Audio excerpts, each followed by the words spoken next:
Cette semaine, on va causer d'un député écologiste qui croit qu'il sait des trucs, alors qu'en fait, il sait rien du tout. Il s'appelle Charles Fournier. Et pire, il sait rien du tout, mais il cause quand même. Oui, quelle surprise.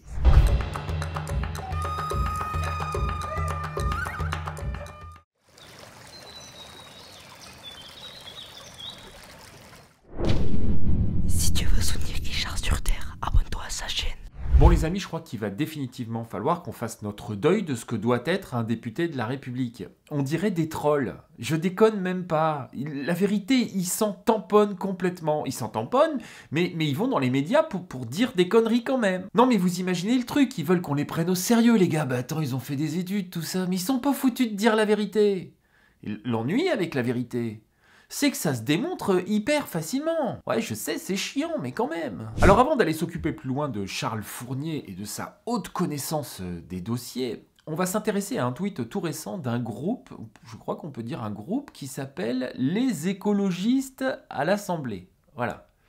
C'est comme Oui Oui à la ferme, mais avec des députés dedans. Les nombres d'accidents de chasse ne cessent d'augmenter ces dernières années. Nous proposons de mettre en place une journée dédiée à l'accès sûr et tranquille à la nature, le dimanche sans chasse. Voilà, c'est faux, c'est juste faux, mais partagé quand même par Charles Fournier. C'est parce que lui, il a trouvé que c'était vrai, c'est pour ça, il l'a partagé, bah attends. Parce que les écologistes sont sur le front de la vérité en permanence. À lui péter la gueule. Le nombre d'accidents de chasse ne cesse de baisser ces dernières années et selon l'Office français de la biodiversité, un organisme d'État. Alors évidemment, je suis un peu chiant, c'est-à-dire que toutes les sources, moi je les mets en description, donc vous pouvez aller voir. Donc on fait quoi en fait ?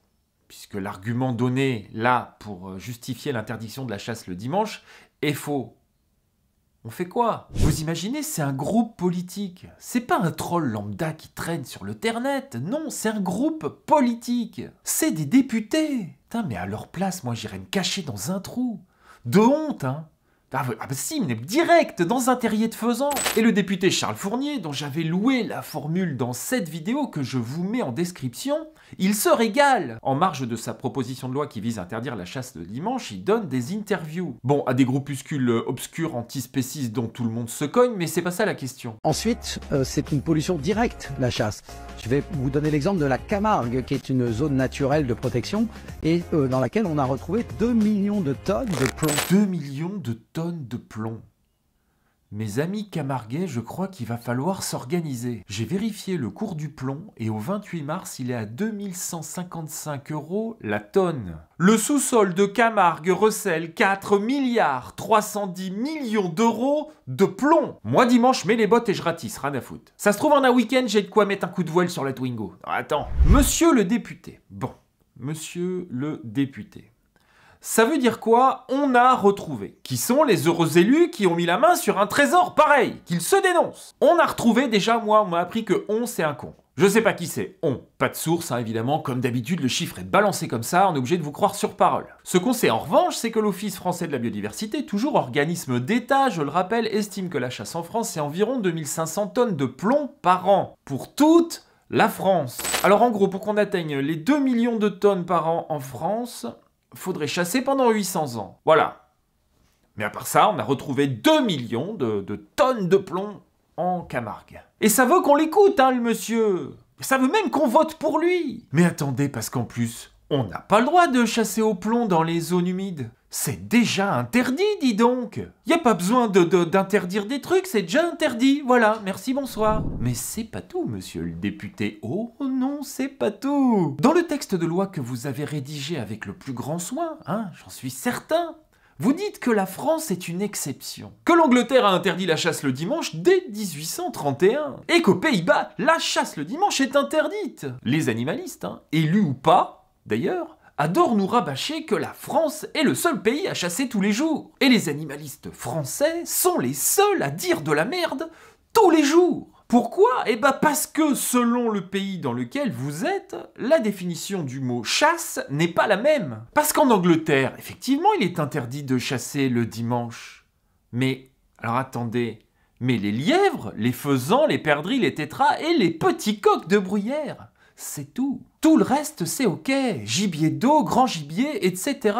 Donc les battues au grand gibier le dimanche, monsieur le député, Bah, il y en a partout. Les Pays-Bas peut-être. Ah, idem. La chasse s'applique uniquement aux espèces suivantes. Alors, le faisan, le lapin, le pigeon ramier, le lièvre et le canard sauvage. Là, oui, elle est interdite le dimanche. Mais ce qu'ils préfèrent appeler régulation plutôt que chasse et qui concerne donc toutes les autres espèces, ça chasse le dimanche, monsieur le député. Et notamment le sanglier qui occasionne des dégâts très importants. Encore un coup des chasseurs français, je pense. Attends, qui n'a pas affrété un bus pour aller agréner des sangliers aux Pays-Bas? Dans le texte de loi, il y a 2 exemples de pays qui interdiraient la chasse le dimanche et qui chassent le dimanche. Moi, je vois que 2 solutions. Soit vous saviez pas et c'est grave, soit vous saviez et c'est grave. Voilà, dans tous les cas, vous dites n'importe quoi. Du coup, à part le dogme écologiste à la mort moelleux, il reste quoi en fait dans vos arguments? Ah oui, l'augmentation de la part des non-chasseurs dans les accidents de chasse sur la période 2021-2022. Oui, vous avez raison, adaptons-nous à une situation qui évolue sans cesse. Je vous l'annonce, monsieur le député, la saison 2022-2023 s'annonce comme un record en termes de sécurité à la chasse. Sur les dizaines de millions de parties de chasse qui ont eu lieu cette année, 6 morts, tous acteurs directs de la chasse. N'est-ce pas le moment de retirer ce texte de loi qui s'appuyait sur des chiffres un peu datés? Ou alors vous allez vous en foutre et vous allez oser poser ce torchon sur la table. Vous vous rendez compte de la légèreté de votre proposition de loi? De sa parfaite inconsistance? C'est avec les ressources de la République que vous pondez ce truc, avec mon pognon! Au lieu de nous écrire des conneries en préambule, vous auriez dû aller directement à l'essentiel. La chasse c'est de la merde, interdisons-la au moins le dimanche, voilà, ça avait le mérite de la clarté. Vous faisiez passer un petit post-it à la présidente, voilà, c'était réglé. Vous auriez au moins évité que votre PPL soit rejetée avant d'être examinée. Oui, c'est ça qui s'est passé, parce qu'avant la livraison de votre dissertation de 3e, il y a eu une mission sénatoriale qui a bossé pendant des mois sur le sujet, pour accoucher d'un certain nombre de mesures dont l'interdiction de la chasse le dimanche ne faisait pas partie. Du coup, vous arrivez avec vos gros sabots là en disant des conneries,